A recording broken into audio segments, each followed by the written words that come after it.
رانا لطفاً این سالادو ببر رو میز بذار. بیا بگیر.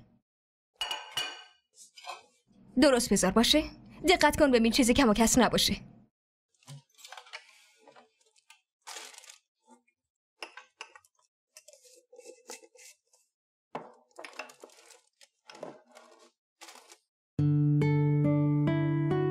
امروز خیلی خوشگل‌تر شدی.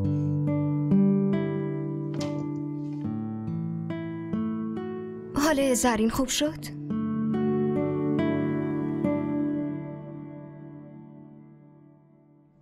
میدونی چیه؟ من امروز برات یه سورپرایز دارم. چه سورپرایزی؟ حالا نمیتونم بگم. باید یه خورده منتظر بمونی و الا سورپرایزت خراب میشه.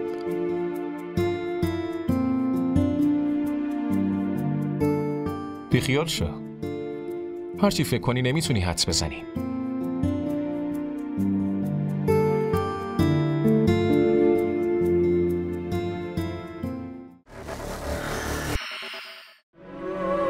آیا نکاح یه پیوند قویه حاج آقا؟ بدون شک هم پیوند. آیا دیگه جای سوالی میمونه یا نه؟ نکاح جواب همه سوال هاست. پس ما رو به نکاح هم داریم. ये इश्क तुम न करना ये रोग ही लगाए दफन खुद करे है फिर सोग भी मनाए.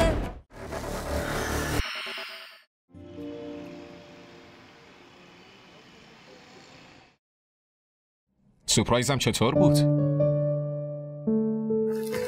این برای شماست. پسرم از من گذشته، گلو به این جوونا بده. جوونا که زیادن مادر جان، ولی این گل یکیه. از اینکه مادر جان گفتم ناراحت نشدین؟ نه، این گل برای شما باشه. ممنون. به هر کدوم این گلو بدم اون یکی ناراحت میشه. میبینید مادر؟ این همیشه همینجوریه. پسرم اسم شما چیه؟ بلال. دکتر بلال؟ بله من دکتر بلال هستم. شما از کجا میدونین؟ فرهان گفته بود که توی این خونه به کسی نگفته. میخواین همه ی حرفا رو اینجا ایستاده بزنین؟ مهمونو دعوت کنین داخل؟ ببخشید قربان. بفرمایید بریم بشینیم. حتما.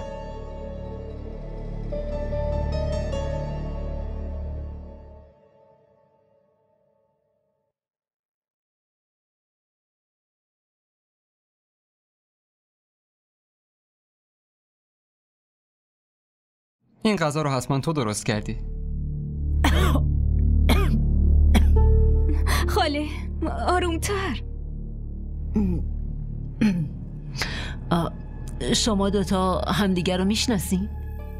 مادر این دوتا توی دانشگاه با همدیگه درس میخوندن.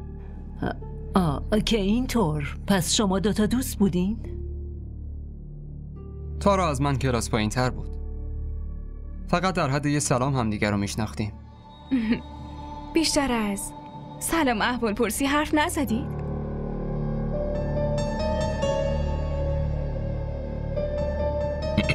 زرین؟ وای فرهان دارم همین جوری میپرسم. تارا خیلی دوست داشتنیه. هر کسی دلش میخواد باش دوست بشه. آره تو دانشگاه خیلی تارا رو دوست داشتن، اما تارا هیچ وقت نمیذاشت کسی از حدش فراتر بره. من نگاهی شایعی در موردش شنیدم و نه چیزی دیدم. بعدن هم غیب شد و خبر ازدواجش رسید. آخه یه جور به نظر میرسه انگار از غیب شدنش ناراحت شدی. نه تنها من بلکه خیلی ها ناراحت شدن. اوه راستی کباب میل کنید تارا درست کرده. پذیرایی کن.